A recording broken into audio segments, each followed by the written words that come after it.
9 de la mañana, 31 minutos. 9 de la mañana, 31 minutos. Ustedes continúan escuchando Radio Atalaya y su programa de opinión política, Punto de Vista. Ya está con nosotros, lo estamos observando en la pantalla del Zoom. Nuestro próximo invitado se trata del doctor Joaquín Hernández Alvarado, que entre otras fue rector de la Universidad Ecotel. Ingeniero Mendoza, usted continúe con la entrevista. Muchísimas gracias. Yo para iniciar, luego para ustedes continúen con la felicitación a Joaquín por la inauguración del nuevo campus de la Universidad Ecotec que se dio el miércoles pasado en la Huantán Camarengo. Yo estuve fuera de la ciudad, del país realmente, y no me fue posible acompañarlo, pero recibimos la invitación y aprovecho para hacer extensivo a Joaquín y a todo tu equipo de trabajo la felicitación y éxitos en ese nuevo campus que está muy cerca de Atalaya, ubicado en nuestras oficinas, y que entiendo que será para los temas de posgrado, ¿verdad? Muy buenos días. Buenos días, Andrés. Muchísimas gracias y saludos a todos en esta mañana, las personas que nos están escuchando. Un buen día. Empezamos entonces por ahí. Muchas gracias. Sí, bueno, en realidad está destinado a los posgrados, pero también está destinado a las carreras de grado como Derecho, Enfermería y otras que estamos en crecimiento, y además a lo que se llama formación profesional o educación continua. Es decir, en realidad es un campus que va a ofrecer varios servicios académicos, pero evidentemente hay un espacio especial destinado a las maestrías de posgrado que se están ofreciendo y de las cuales tenemos una excelente oferta. Muchas también son online o semi virtuales, ¿no? Claro, hay en este momento para facilitar precisamente por todas las razones que atravesamos, hay maestrías que nosotros denominamos híbridas, que consisten en asistir a clases presencialmente, pero también virtualmente. Y eso ha sido recibido con mucha acogida, muy buena acogida por parte de numerosos grupos de profesionales. Y obviamente también tenemos todo el crecimiento online tanto en grado como en posgrado.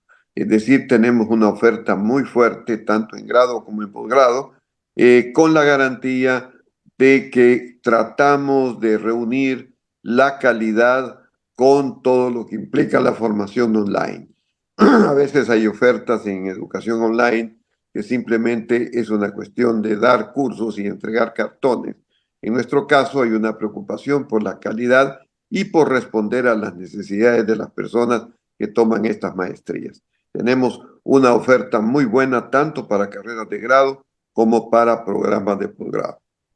Excelente, me alegro muchísimo. Y cuando son las 9:24, 9:24 en el territorio continental ecuatoriano, vamos con las preguntas de don Alcides Montilla García, luego de don Julio Osvaldo Ayala Serra. Un saludo para el doctor Joaquín Hernández.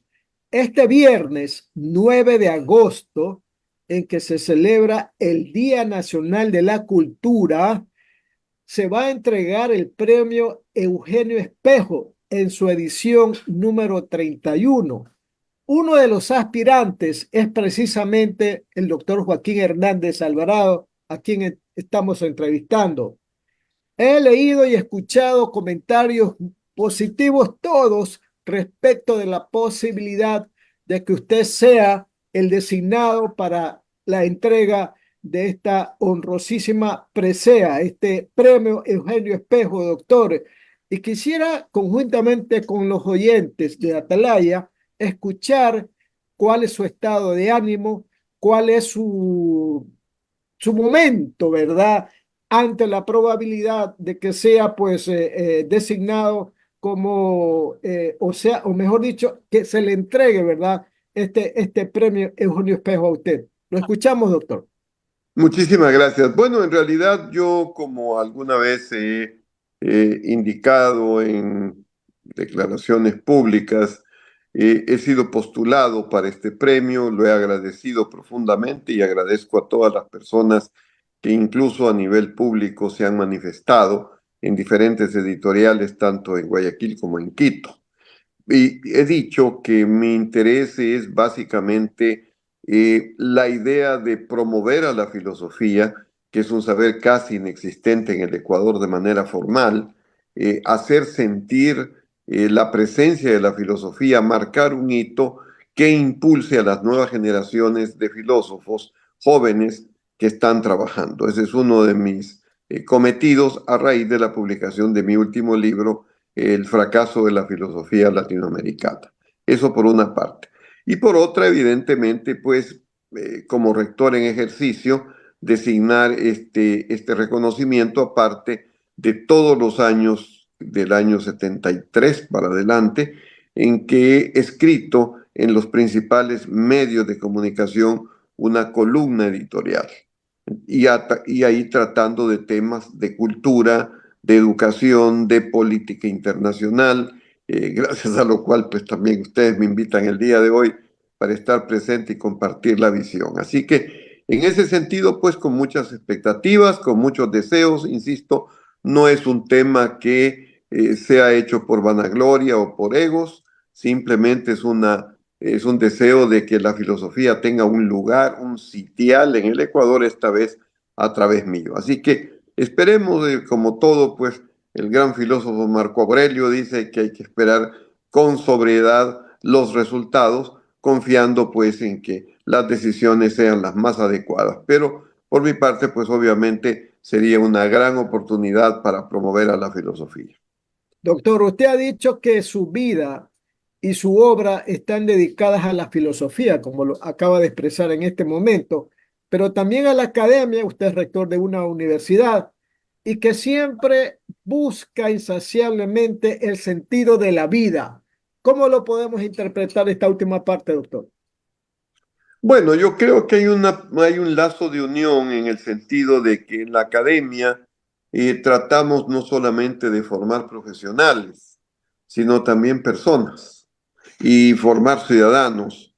Y ciertamente los estudiantes, aparte de las carreras a las que asisten, siempre están buscando una explicación de lo que les sucede, qué va más allá de los hechos, cómo enfrentar la vida, y eso creo yo que tiene que ser un aporte que las universidades tenemos que tener para los estudiantes. El estudiante no solamente va a buscar que le den materias profesionales para conseguir un título, sino también necesita iluminación, voces, criterios, etcétera. Entonces, yo creo que hay ese lazo de unión entre la academia y la filosofía, y la pregunta exacta que usted me dice, el sentido de la vida. La vida, pues, es una realización, decía Ortega y Gasset, una realización permanente, siempre estamos en busca de ese sentido, y yo creo que lo que se hace en la academia es tratar de perseguir ese sentido y de hacerlo. ¿Hacerlo cómo? Hacerlo en comunidad, hacerlo en conjunto con las circunstancias y con las personas que nos rodean. A propósito de la filosofía, doctor Hernández, ¿cuál es el papel de la filosofía en los movimientos sociales y también en esta lucha incesante por la justicia social, por la equidad, ahora que estamos en grandes conflictos en América Latina?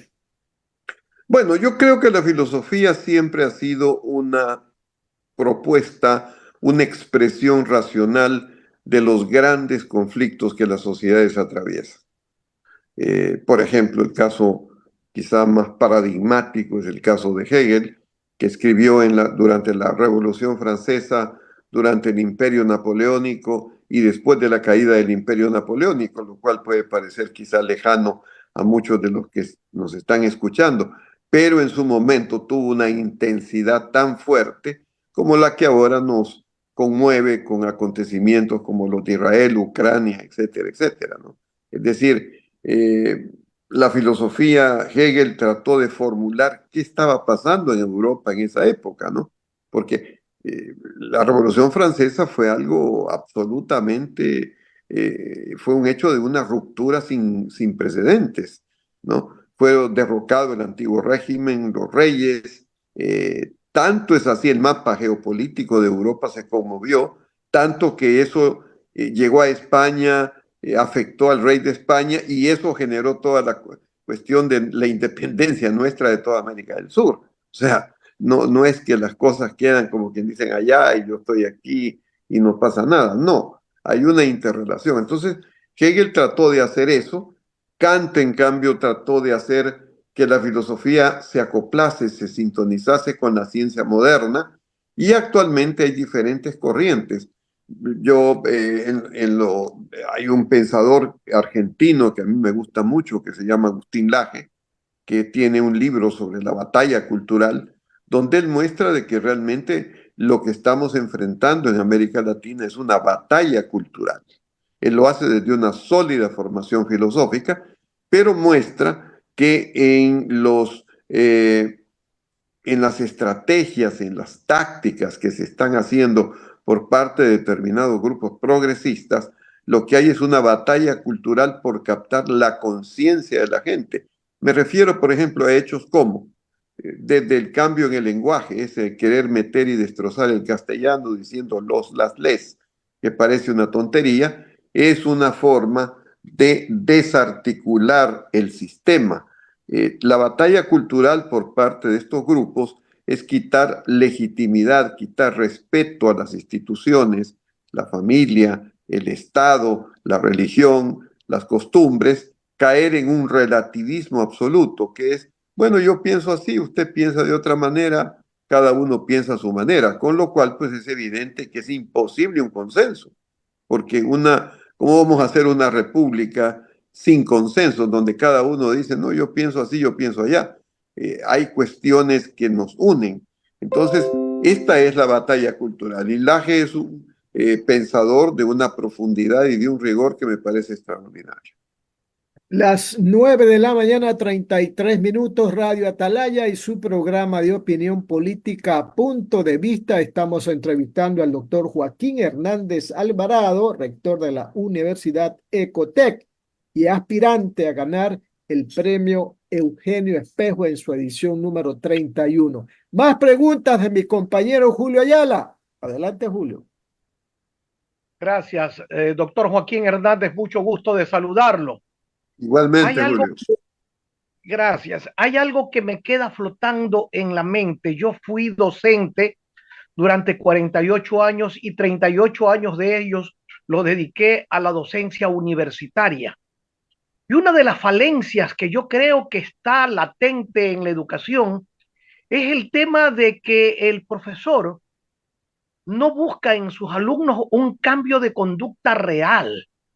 Busca normalmente un conocimiento acelerado por parte de ellos en cuanto a la ciencia, pero no hay ese interés formativo del individuo. Y yo creo que ese es uno de los grandes problemas de nuestra sociedad moderna. Hay que prepararlos en matemáticas, hay que prepararlos en tecnología, hay que prepararlos en marketing, hay que prepararlos en estas cosas, pero fundamentalmente no se prepara al individuo para que tenga empatía con los demás, para que haga uso de su inteligencia emocional, para que realmente sea un ser útil a la sociedad. ¿A qué se debe eso que yo sentí y que en realidad seguramente usted como docente y como un gran rector de universidad seguramente también lo ha sentido? ¿Cómo podemos cambiar esa situación? Bueno, yo creo que lo primero de todo, como son los cambios, y por cierto estoy absolutamente de acuerdo con lo que usted señala, evidentemente lo primero es una toma de conciencia que no debe ser solo individual, sino institucional. Es decir, primero reflexionar qué es lo que queremos hacer con las universidades. Queremos hacer profesionales de excelencia, perfecto, pero también queremos formar personas y también queremos formar ciudadanos. Y la explicación es que desde hace unos 20, 25, 30 años, por una especie de pragmatismo mal entendido, lo que se ha creído es que los estudiantes de los colegios vienen ya fortalecidos, formados, y que las universidades lo que tienen que hacer es embutirles conocimientos profesionales para que saquen el cartón y luego pues trabaje, lo cual es una visión extraordinariamente simplificadora de la complejidad de la realidad que se atraviesa. Los muchachos, en primer lugar, vienen de los colegios con problemas también de formación, vienen con la necesidad de ampliar sus visiones, necesitan refrescar valores, no porque son los valores a los 5 o 10 años, ya permanecen a los 18, que es una etapa de grandes cambios, 19, 20, tienen una multiplicidad de información que no saben cuál es ni cómo organizarla. Entonces las universidades, con sus pensum, lo que han hecho es simplemente darle materias profesionales desde el primer momento. Y por supuesto, muchos padres de familia, no todos, algunos, también caen en eso mismo. O sea, ellos exigen que sus hijos desde el primer momento tomen, por decir, economía 1, economía 2, economía 3, economía 4, sin darse cuenta de que, primero, ya en este momento no se dan conocimientos, sino competencias. ¿Y eso por qué razón? Porque los conocimientos están variando rápidamente, drásticamente. Hay lo que se llama la obsolescencia del conocimiento, es decir, lo que se enseña ahora en muchas disciplinas ya ha variado en 5 años. Y entonces querer que los muchachos en sus carreras de grado sepan todo y meterles de todo, eso es un error. Hace 40 años era así porque no había internet, porque no había iPhone, porque no había comunicación, porque cada vez teníamos teléfonos de estos que ahora parecen de museo, máquinas de escribir. No, solo por los periódicos nos enterábamos con un día de atraso de lo que estaba sucediendo. Por ejemplo, hoy día tenemos ya en los titulares a quien eligió Kamala Harris como vicepresidente. Estamos viendo que paralelamente a eso, en este momento, pues están en Israel ya esperando el ataque de Irán y de Hezbollah y todo el clima que hay. Estamos viendo de que Lula y Boric no se lograron poner de acuerdo en una propuesta conjunta, pero en este momento, en cambio en aquella época, para llegar a eso, necesitábamos los famosos cables, no sé si se acuerdan de Associated Press y de todo eso, el cable que llegaba allí informaba de manera telegráfica. Entonces, es otro mundo completamente distinto. Entonces, insisto, y es una pregunta muy valiosa, que ojalá la pregunta, porque la pregunta tiene mucho condumio, y la respuesta mía sea eco para muchos padres. Fíjese que muchas de estas materias como ética, como formación política, no politiquera, sino política, histórica, económica del país, formación ecológica, son consideradas materias de relleno. O sea, se considera que son materias que no sirven para nada, excepto para estar en el penso. Con esta visión, pues obviamente no nos extrañe Metástasis, no nos extrañen los problemas de corrupción que habitan en el país. No quiero caer en la simplicidad de que por poner una materia de ética la gente va a ser menos propensa a la corrupción. No, pero esa materia de ética debe estar concatenada con todas las materias del pensum para que el estudiante escuche. Claro, al final él es el responsable y él es el que tomará la decisión, pero nosotros tenemos el deber de apoyarle, de hacerle ver, de escuchar voces para que precisamente entienda la complejidad de las cosas, analice a dónde lleva la corrupción, cuál es el fracaso, y Venezuela es una de las muestras más terribles de lo que significa la corrupción, porque allí está aliado un gobierno dictatorial que tiene todo el poder con el narcotráfico. Entonces, la solución es, pues ya sabemos, ¿no?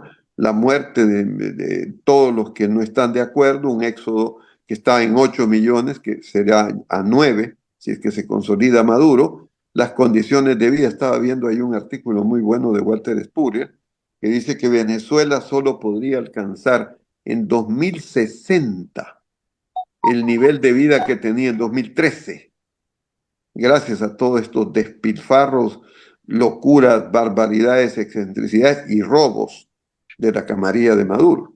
Entonces, estas cosas no puede ser que el estudiante no conozca. Así es, doctor Hernández, se ha desatado usted como rector de la Universidad de la Ecotec lo conoce, se ha desatado una ola de proliferación de ofertas de masterados, de doctorados, de PhD a través de la Internet. Y ahora cualquier pelafustán de cualquier pelambre, de cualquier ralea es máster, es PhD, es doctor. Y muchas veces esto se ha convertido en una especie de negocio. Me decía un amigo que su hijo se graduó de máster en alguna de las ciencias y que el día de la graduación se graduaron junto con él 1.800 personas. 1.800 personas que habían sacado su título a través de la Internet. Y que era una cuestión, pero exuberante de gente y todo era con un pago. Yo hace algunos meses opté por pagar un curso de estos para saber cómo se fiscaliza la administración pública. Oiga, me quedé anonadado. Lo que me mandaban era el famoso copia y pega. Un artículo que mandaban de alguien que había escrito, uno lo leía y a base de leer ese artículo tenía que contestar unas preguntas que estaban más abajo y en eso consistía el curso. Me negué a seguirlo haciendo, perdí mi dinero, pero ¿cómo frenamos esta situación? Antes vendían los títulos de bachiller, ahora prácticamente se está produciendo. No digo que a lo mejor venta, a lo mejor lo hacen con buenas intenciones, no lo entiendo, pero una proliferación de masterados, de PhD, con el hecho de acercarse a la internet y pagar una cuota.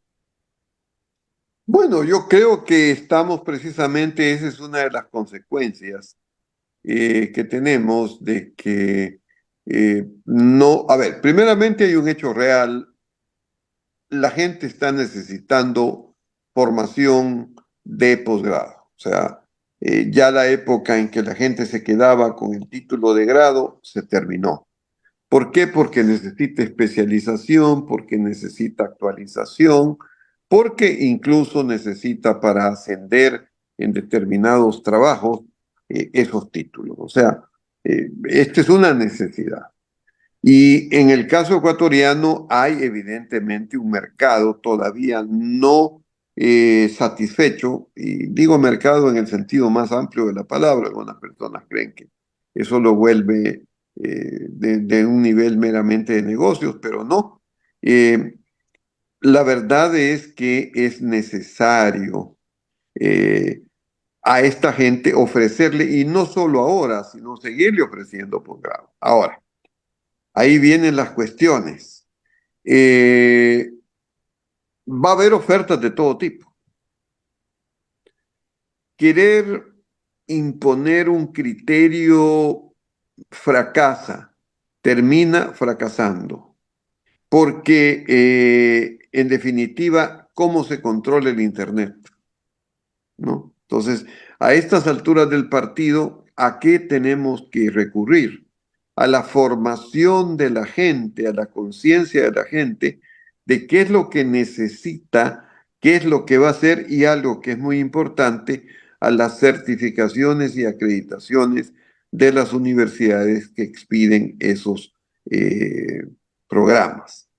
Obviamente, la educación online es una educación masiva, no es una educación para pequeños grupos, esa es la presencial. Pero hay algo que es muy importante que tiene la formación online y que por eso es tan compleja, y es la preparación de los contenidos. Lo que usted me dice, pues realmente que es lamentable, es una caricatura, pero realmente lo que debe hacerse, como estamos haciendo nosotros, es la preparación de contenidos, quiero decir, de las materias. Y al preparar las materias no quiero decir simplemente se va a tratar tal tema, sino cómo lo va a tratar, qué tecnología va a utilizar, cómo va a hacer que el estudiante participe, cómo va a tener lecciones, cómo va a trabajar en videos, cómo va a trabajar en equipo, etcétera, etcétera. O sea, preparar un programa de educación online es una de las cosas más complicadas y largas, ¿no? No es que alguien se va a sentar a la laptop y de ahí comienza a hablar a un auditorio semidormido. Todo lo contrario, tiene que haber una interactividad tremenda. Entonces, pero volviendo a la pregunta, sí, hay como en todo, ¿no? O sea, hay por qué mucha gente se dedica a la corrupción, por qué emplea su saber profesional para defender sicarios. Bueno, eso es parte del problema, pero lo que nosotros podemos es contribuir haciendo productos de calidad y explicando a las personas las necesidades, formándoles. Yo creo que, por ejemplo, en Europa, ya a este rato los que toman maestrías de ese tipo saben lo que necesitan, qué competencias quieren, a qué empresa quieren llegar o permanecer o ascender. Y ahí ya sí se diferencia radicalmente. Entonces yo sí creo que en ese sentido los rankings, las acreditaciones internacionales y nacionales deben ser un indicio para las personas que toman estos programas. Doctor Hernández, usted en la conversación entró al tema Venezuela. Solamente una pregunta y quisiera que usted en muy pocas palabras me la responda. ¿Cree que con lo que está pasando en Venezuela será suficiente como para revertir el fraude orquestado por Maduro? Bueno, si por lo que está pasando entendemos el levantamiento de las personas y la presión internacional como factores, no creo. Yo creo que se viene una etapa que es muy poco, digamos, compleja, difícil, que es la ruptura, que es el periodo de transición. Es decir, tiene que haber un acuerdo de cómo se hace la transición de un poder al otro, lo cual implica que hay que ceder y ceder por ambas partes y un ganar por ambas partes. Por eso, o por lo menos así lo entienden los analistas internacionales, la posición de Colombia, México y Brasil, que por lo menos eso es lo que ellos arguyen, están tratando de dejar un espacio de negociación con Maduro para ofrecerle alguna salida, lo cual no quiere decir de ninguna manera que critico la posición valiente y ética de países como el Ecuador, que simplemente pues no han reconocido los resultados y han declarado ganador al verdadero triunfante de los comicios. Pero quiero decir, estos países están apostando por lo que se llamaría una negociación. Eso fue lo que hizo Raúl Alfonsín cuando tomó el poder en 1983 de la Junta Militar Argentina, que venía de pasar pues la derrota de las Malvinas, y aunque los militares argentinos estaban derrotados, pero igual tampoco querían abandonar el poder sin ningún tipo de seguridades. Lo mismo pasó en el caso de Pinochet, cuando después del plebiscito del no en el 89 hubo elecciones y él obviamente se protegió con los famosos senadores designados, que eran senadores designados por él, y quedó como comandante en jefe del ejército chileno. Es decir, lamentablemente viene este periodo de transición donde va a haber que aceptar cosas que en justicia no se pueden aplicar. Ahora, lo que complica para mí, desde mi punto de vista, esta transición es la índole del gobierno de Maduro.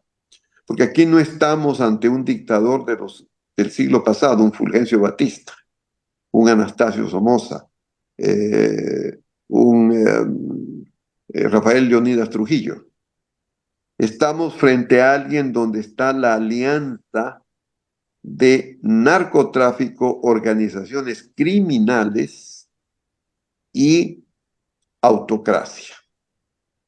Entonces, significa que Maduro va a decir, bueno, yo me voy, pero ¿y qué pasa con Padrino López? ¿Qué pasa con Diosdado Cabello? ¿Qué pasa con el otro y el de más allá? En este momento no tenemos información de cómo está el interior de esa cúpula. No tenemos información. No sabemos si hay un enfrentamiento entre Maduro, que parecía como más proclive a llegar a alguna solución, y los duros que son Diosdado Cabello, o a lo mejor todo eso es una ficción y todos son la misma cosa. Pero lo que digo, la corrupción en el alto mando militar. Hay 12 ministros militares. Entonces, ellos no van a aceptar un cambio de régimen donde después terminen perseguidos. Ya hay otros países, lo que les pasó a los militares argentinos, pese a lo que acordaron, los mismos militares chilenos, los militares salvadoreños, etcétera. Entonces, eso es para mí lo que dificulta enormemente este proceso de transición, pero que a estas alturas, por lo que veo de los periódicos ya desde el domingo, esa es la tendencia que hay. Continúa con el diálogo el ingeniero Andrés Mendoza y Paladines, director de Punto de Vista. Adelante, Andrés.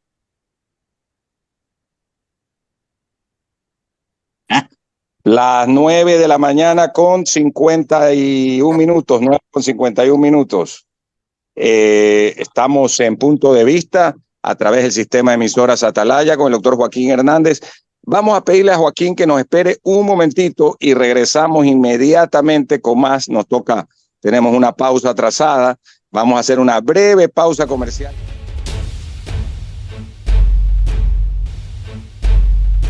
De la mañana, 57 minutos. 9 de la mañana, 57 minutos. Ustedes continúan en sintonía de Radio Atalaya y su programa de opinión política, Punto de Vista. Ahora sí, para continuar con nuestro distinguido invitado, Joaquín Hernández, a quien le agradecemos por la espera, quería hacerle una última inquietud de mi parte sobre Venezuela, porque también quiero preguntarle sobre el tema de Israel y de el Líbano, y sobre todo Hezbollah. Pero en el caso de Venezuela, el hecho de que Estados Unidos haya dicho que no reconoce el triunfo de Maduro, pero tampoco Estados Unidos, y ayer lo aclararon, tampoco ha dicho que aún no reconocen a el candidato González, ¿no? Como presidente de Venezuela, que primero quieren que se muestren las actas. Esa posición del gobierno norteamericano pudiera terminar en algo como lo que ocurrió con Guaidó, es decir, en el sentido de que decían que Guaidó era el presidente, pero era solo digamos, de nombre y a nivel internacional, porque a nivel nacional, dentro de Venezuela, pues no ejercía ningún poder, Joaquín. Muchas gracias. ¿Me escuchan? Sí, perfectamente. Perfecto. Bueno, yo creo que están evitando precisamente lo de Guaidó. Lo de Guaidó fue un fracaso por varias razones, no simplemente porque los Estados Unidos lo hayan reconocido, sino por varias razones. Y creo que lo que están evitando en este momento es eso. Es decir, ya dar por sentada, cerrar la puerta, y lo que están haciendo es dejarla abierta para una negociación. Ahora, como digo, de esto nos falta muchísima información, porque no conocemos la estructura. Lo que sabemos en términos generales es que la estructura del régimen de Maduro, tanto civil como militar, están contaminadas con la corrupción. Sabemos, le veía a Jaime Bailey ayer, indicando las cuentas corrientes y los valores que tienen en el Banco del Vaticano Maduro y por lo menos dos más de él, la hija de Chávez y alguien más, 2.000 millones de dólares sumado todo, pero no sabemos si en un proceso de transición, insisto, la cúpula va a decir, bueno, a mí no me van a dejar desamparado y estos se van en un avión, que fue lo que sucedió con Somoza o con Trujillo. Por otro lado, se está apelando, y veo que incluso la misma Corina Machado en el último documento que publicó ayer, hay varios mensajes. Hay un mensaje a las Fuerzas Armadas a nivel de capitanes, o sea, mandos medios para abajo, diciéndoles es su pueblo, son sus familias, son ustedes los que están en este juego. Desde ese punto de vista, yo creo que es muy importante tomarlo en cuenta para darse cuenta de la situación, ¿no? Yo creo que vale la pena darse cuenta de la situación. Y por otro lado, las posibilidades de que eso no llegue a ninguna parte también son muy reales, ¿no? Pero en todo caso, yo creo que la actitud de los Estados Unidos no creo que sea blandengue, sino están no cerrando la puerta para abrirlo a una negociación. ¿Qué negociación? ¿Con quiénes? ¿Cuántos? ¿Cuáles? Eso es lo que no tenemos a nivel informativo precisión. Eh, Ayer que estaba el domingo y ayer lunes, estaba revisando, por ejemplo, la Nación de Buenos Aires.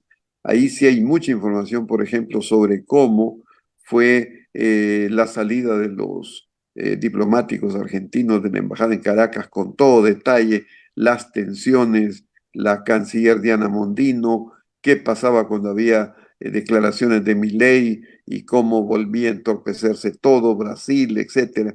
Sí, detalle de la información, pero de esto otro, que es lo más importante, no hay información y obviamente si va a haber un proceso de negociación, pues hay que ver qué es lo que va a suceder. Ahora, Maduro se siente tan desesperado como para decir sálvese quien pueda. Pues por un lado, los analistas dicen que sí, que está acorralado y por eso está dispuesto a matar al que sea. Pero por otro lado, él sabe que tiene el apoyo de Rusia, de China, de Irán. De hecho, hay presencia iraní en Caracas. El G2 cubano está presente en Caracas. Y no nos olvidemos del lío del Esequibo. El Esequibo Ajá, es con una los de región Guyana, de ¿no? Guyana fronteriza con Venezuela y con Brasil, que es las Es dos verdad. terceras partes de la Guyana, pero en la cual se han descubierto grandes yacimientos de productos naturales como petróleo, etcétera, que en la plataforma continental se los esté explotando con compañías transnacionales. Pero el tema venezolano no es solamente el dinero que eso implica, sino tiene dos objetivos más. Uno, la unidad nacional. Estamos frente a un enemigo común que no nos quiere dar nuestro territorio. Tenemos más de un siglo en una disputa. Venezolanos, olvidemos diferencias, vamos todos juntos a esto. Y luego lo estratégico que significa estar directamente en el Atlántico, lo cual reforzaría relaciones con todos estos grupos que están operando Están más abajo operando en la más abajo triple en la frontera. triple frontera. Las Entonces, 10 de la 10 de mañana la mañana con, con a ver, 10 de la mañana con 10 minutos. Parece que hubo un doble sonido, ¿no? Un doble sonido. A veces se da de realimentación. Eh, el, eh, Vamos con el tema de Israel. ¿Qué piensa usted realmente, Joaquín, que luego de la respuesta de Israel a la matanza que se dio de varios, una matanza horrible de varios niños en el norte, justamente donde tienen frontera, en los Altos de Golán, donde tienen frontera con Líbano y donde Hezbollah pues mantiene desde hace muchos años sus posiciones, este grupo que es un grupo declarado a nivel internacional como terrorista, Israel reaccionó y asesinó al líder político de Hezbollah con un misilazo que le mandaron o un dron o algo por el estilo de alta precisión. Él se encontraba en Teherán, en la capital de Irán, y pues murió luego de ese ataque y respuesta israelí. Eh, si que esto terminará en una conflagración entre los judíos y también la gente de Hezbollah y lo arrastra al Líbano dentro de todo esto, porque ellos están ahí, tienen su sede, digamos, adentro del Líbano desde hace muchos años, este grupo terrorista, Joaquín. bueno, lo que se piensa es que no va a haber una guerra completa, ¿no? Eh, no va a haber una guerra total como a veces se especula. Va a haber una guerra regional. De hecho, ya en Israel en este momento hay una situación de alarma hay una señal de advertencia para todos los celulares, en el sentido de que si se despliegan cohetes desde Líbano o desde Gaza o desde otros puntos contra Israel, evidentemente en ese rato se ponen en alarma, la gente ya está proveyéndose de agua, de todo lo que signifique pues soportar un bombardeo aéreo. Hay empresas, Iberia, por ejemplo, Air Europa, que ya no están volando hacia Jerusalén o Tel Aviv. En este momento han suspendido vuelos, es decir, lo que se supone es que va a haber una escalada de respuesta. Ahora, que eso ya signifique el inicio de una tercera guerra mundial tampoco, porque por ambas partes hay la necesidad de contención dentro de ciertos límites. También en Irán hay voces que dicen que la solución no es meterse en una guerra en la cual pues tienen también mucho que perder. El otro tema que está ahí es el caso de la muerte de Ismail Haniyeh, el asesinado en Teherán al que se refería. Eh, ¿Quién lo va a suceder? ¿Va a seguir con la misma estrategia? ¿No? ¿No va más bien a tratar de construir el Estado palestino?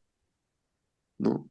Entonces yo creo que hay algunas preguntas, pero lo que sí se tiene claro es que va a haber un ataque israelí, perdón, un ataque de Hezbollah, sea desde Líbano, un ataque de Irán sobre Israel, y han amenazado también a los países del G7.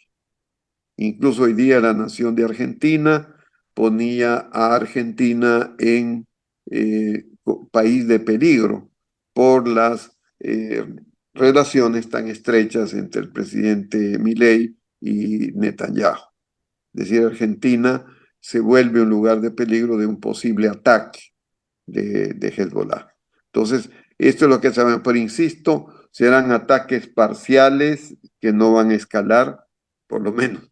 Eso es lo que se supone, aunque cuando ya los hechos se producen, las cosas pueden irse más allá, pero en todo caso, no hay la idea de una guerra total, y evidentemente Hezbollah tiene una ventaja, o Irán, y es que están poniendo en jaque a Israel, lo tienen totalmente en situación de alerta, y eso crea pues una situación de zozobra, de angustia económica y por supuesto caída de mercados, porque el hecho de que los aviones no puedan viajar, se interrumpen todos los negocios, etcétera, etcétera. Sin duda, por ejemplo, así como Ecuador, muchos países, incluyendo Estados Unidos, han decidido pues que no, que pedir a sus connacionales que salgan del Líbano eh, para evitar peligro y no tener en sus vidas pues en riesgo. Obvio, eso hace que no haya turismo, que no haya temas de comercio o negocios en estos momentos, porque ya pues son de altísimo riesgo. Antes de continuar con Alcides Montilla, queríamos decir que ratificar la información que se dio al principio del programa, esto a nivel internacional, que la casi, porque tendrá que ser declarada en la convención demócrata, candidata demócrata a la presidencia de los Estados Unidos, la vicepresidenta actual Kamala Harris, eligió al gobernador de Minnesota, al gobernador demócrata de Minnesota, Tim Walz, como su candidato a vicepresidente de los Estados Unidos. Tim Walz es un veterano militar que sirvió en el Congreso y lidera a los gobernadores demócratas. Fue congresista y es un veterano de guerra, el gobernador de Minnesota, que no figuraba en las primeras apuestas como un probable vicepresidenciable de Kamala Harris, quien ha dicho que se enorgullece en anunciar a Tim Walz, con quien ha hablado y que será su compañero de fórmula en la campaña electoral contra el expresidente Donald Trump. Vamos con las preguntas finales de don Alcides Montilla. Julio Ayala ya no está con nosotros, pues allá parece que en Palmar, en la provincia de Santa Elena, hubo algún inconveniente con el internet y la señal. Don Alcides Montilla. Sí, doctor. A propósito de las elecciones en Estados Unidos, ¿verdad? Eh, Cuando estaba Biden y se hizo pues el primer debate, todos decían que Trump iba a derrotar a Biden, iba a derrotarlo. Lo que se corroboró con el tema del atentado, 12, 15 puntos hablaban unos, 7 puntos, 6 puntos en las encuestas hablaban otros. Cambiaron los demócratas y pusieron a Kamala Harris y está cambiando el panorama.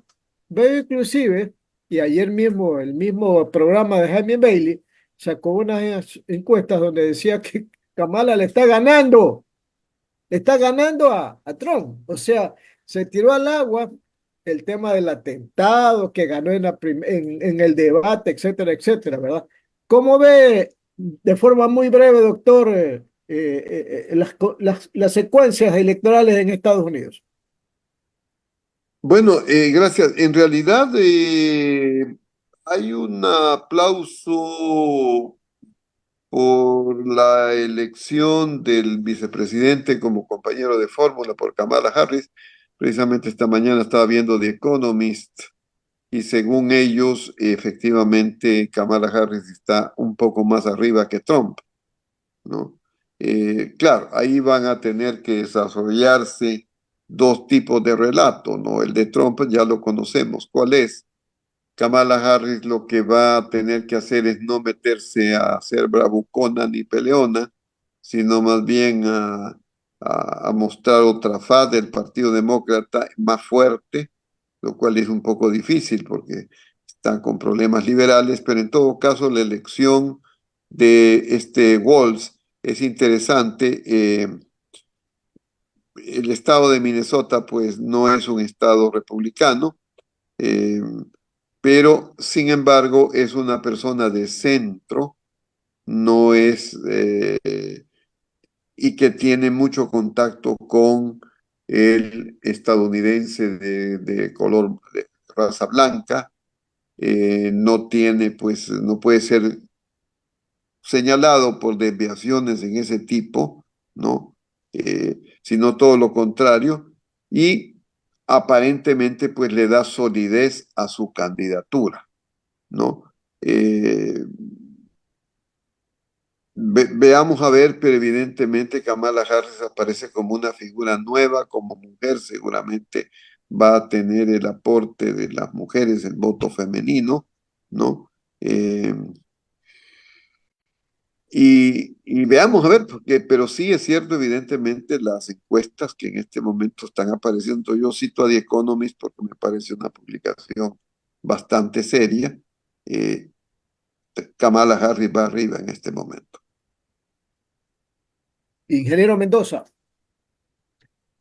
Aparentemente así es, ¿no? Porque también he visto, aparte de, como bien dice, en este caso el doctor Joaquín Hernández, The Economist, eh, lo he visto en CNN, lo he visto en BBC News y de diferentes fuentes, ¿no?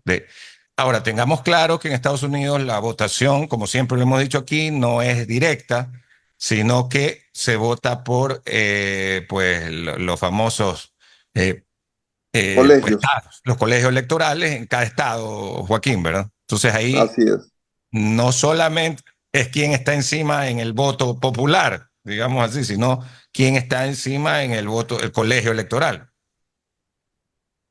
Así es, por estado, ¿no? exactamente. Sin embargo, sí es un cambio drástico desde que estaba Joe Biden, ahora con la presencia de Kamala Harris para los demócratas y para esta campaña, y la gente que es anti Donald Trump, pues ha encontrado en ella una, digamos, una esperanza de poderle ganar al expresidente y ahora candidato del Partido Republicano y millonario norteamericano, que es querido, muy querido por sus simpatizantes, pero también odiado por los contrarios, Joaquín.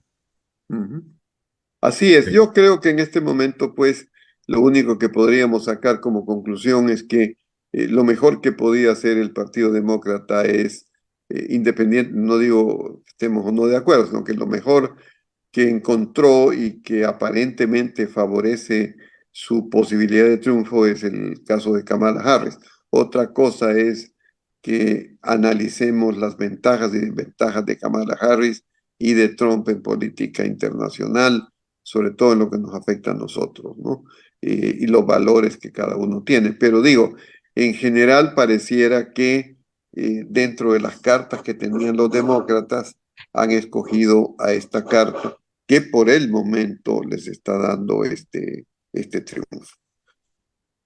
Aclaremos también que los Sí, medios que citó Andrés y los que yo cité también son medios liberales, centro izquierda. Seguramente la cadena New Fox u otras de Trump no dirán eso. Así que también es importante pues ver cómo se va decantando este complejo proceso. Ahí claro. tendrá mucho que ver el apoyo a Ucrania, no porque el estadounidense medio esté metido en cosas de política internacional, sino por lo que cuesta eh, una guerra. La guerra es, una de las grandes cuestiones de la guerra son los costos que implica. Y no se diga lo de Gaza, Israel. Entonces, Totalmente. eso tiene importantes consecuencias. Joaquín, muchísimas gracias por estar con nosotros. Hemos charlado de varios temas desde el inicio, la Ecotec, el Premio Nacional Eugenio Espejo, para lo cual deseamos todos los éxitos este viernes que se va a escoger, todos los éxitos para el doctor Joaquín Hernández, y luego política o temas de política internacional con lo de Venezuela, situación en Venezuela. Luego, la situación en el Medio Oriente, especialmente entre Israel y el Líbano. Y finalmente, la campaña de Estados Unidos con esta noticia que aparece hoy de que se ha escogido al compañero de fórmula de Kamala Harris en la fórmula de los demócratas. La convención de los demócratas entiendo que es para el 19 de agosto. Así es que estará por empezar en 2 semanas la convención demócrata, en donde pues será ya todo esto oficializado. Gracias, Joaquín. Muy buenos días. ¿Ah? Gracias, Andrés. Gracias a todos ustedes, a Julio, a Alcides, por este momento, a todas las personas que nos han escuchado. Les agradezco muchísimo su atención, su preocupación. Espero haberles tratado de lo más comprensible, haber hecho lo más comprensible posible la Sí, muy compleja didáctico. situación, no solamente en el ámbito internacional, sino también en el ámbito de la educación online, que es buena, que hay que aprovecharla, que es la tendencia del futuro, pero que también las personas que la contratan tienen que saber discriminar. Totalmente de acuerdo. Vamos a la Perfecto. pausa y volvemos.